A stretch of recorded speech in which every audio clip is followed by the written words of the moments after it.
Hi there, everyone. Gen X Man here on the very rainy Tabletop Tuesday, and I have a bit of a personal gem to share with you all this week.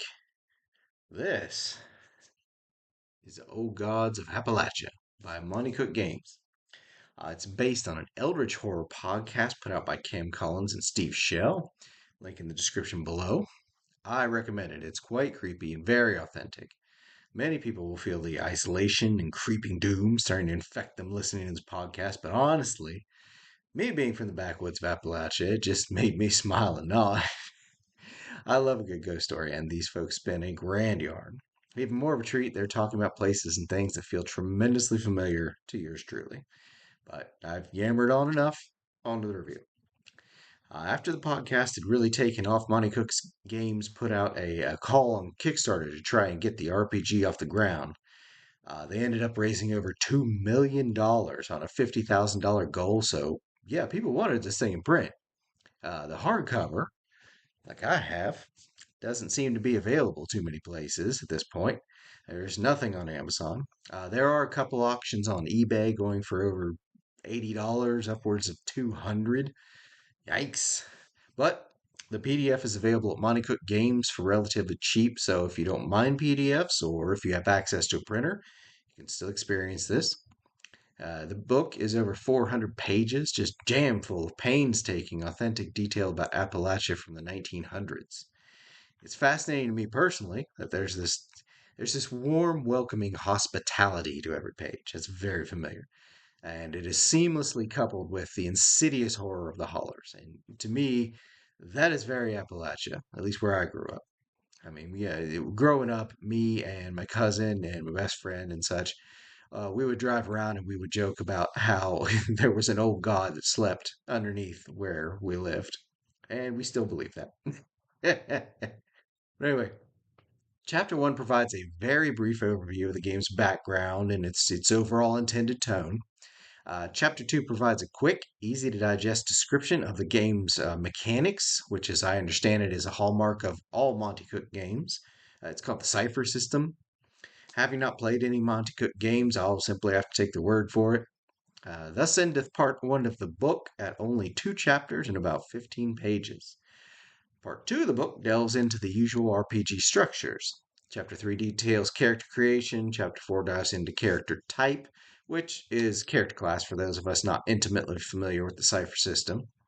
Chapter 5 is interesting as it provides numerous character descriptors, which actually have some effect on game mechanics. Most other RPGs, descriptors are only used as, like, background info. But here, it's actually incorporated into the rules, emphasizing how important the role playing is to the core game.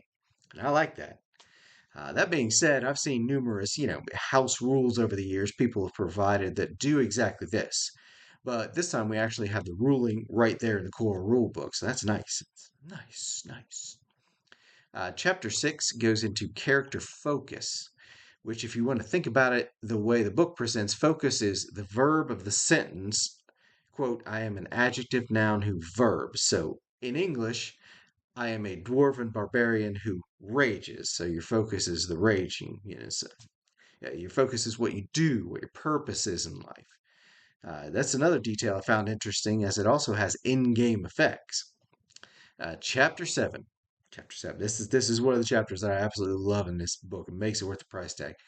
It goes into exhaustive detail over goods and currency. And let me tell you, this chapter alone makes the book worth the price tag. Now, I've done a fair bit of reading about the old days here in the Mid Ohio Valley, and I've experienced a fair bit myself. But when I tell you this book provided me more information than I ever dreamed, I mean that coming from someone who's a bit of a redneck holler scholar. Yeah, I like that. A holler scholar. Yeah. There's a new class to incorporate next time we play Cthulhu or something. Anyway, this chapter is fantastic, provided historical context for all forms of payment from cash to barter to company script, and then diving into the exact cost of every darn thing you spend that money on as well. I love it. This chapter was great. Chapter 8 provides the backbone rules to the overall RPG. And I'm not going to deep dive into the system itself. I'll handle that in my pros and cons section at the end, and you'll see why. Experience points have a chapter all to themselves in chapter 9. Chapters 10 through 16 cover all the Appalachian areas, and I mean from state to state, PA, West Virginia, etc., etc. And it's every bit as detailed and immersive as Chapter Seven's coverage of cash and stuff. These sections are easily on par with that chapter, all making this book a must-have for anyone who wants to wallow around in the darkened groves of this blighted land. And it is blighted. I'm not being dramatic.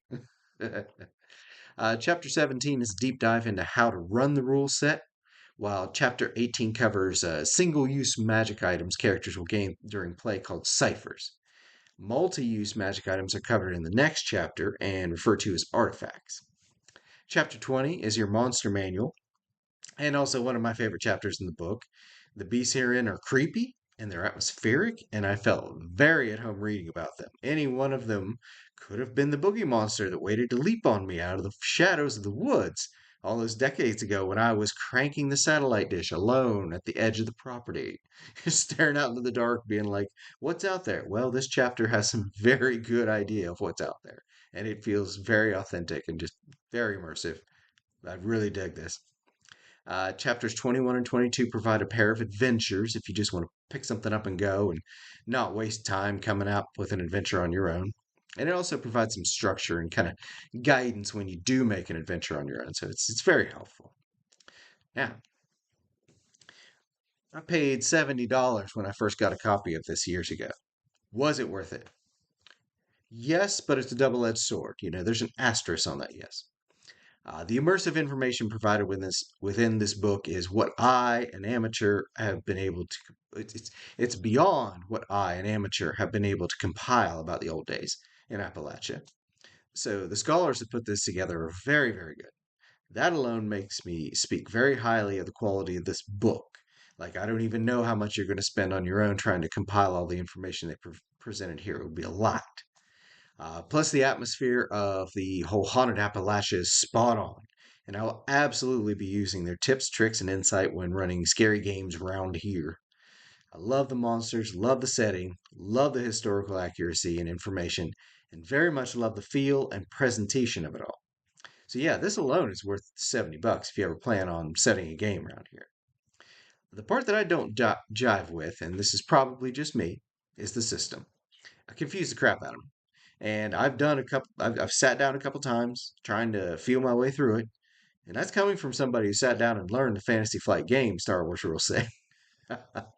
So I don't think I'm a slouch at learning new systems. I mean, yeah, I'm public educated. I'm not that bright, but but it just seemed convoluted, complicated for the sake of being different, something like that. I don't know. It seemed unnecessary, especially coming from someone that appreciates simple elegance of systems like, Marvel Superheroes Phaser Rip, especially West End Games Star Wars system, even second edition. Okay, maybe not second edition, but second edition did make more sense to me than this system. So there's that. Now, that being said, it's very easy to disregard the system contained therein and just adapt the setting and information to any rule set you want to pull out. It's not intrinsically tied to the rule set, so that's great. In the end, I would recommend this, but only to someone wanting to delve into the gloom and doom of Appalachia or someplace structurally similar. Now, the podcast is both free and excellent, so definitely go check that out. There's a link in the description below. But that's all I've got for today. I will be back for Super Saturday and, of course, the first episode of our brand new story arc for our intrepid droid crew on Solo Play Sunday. So definitely check that out as well. If you want to be notified when it goes live, just hit the bell icon there, as I believe that's what it's for.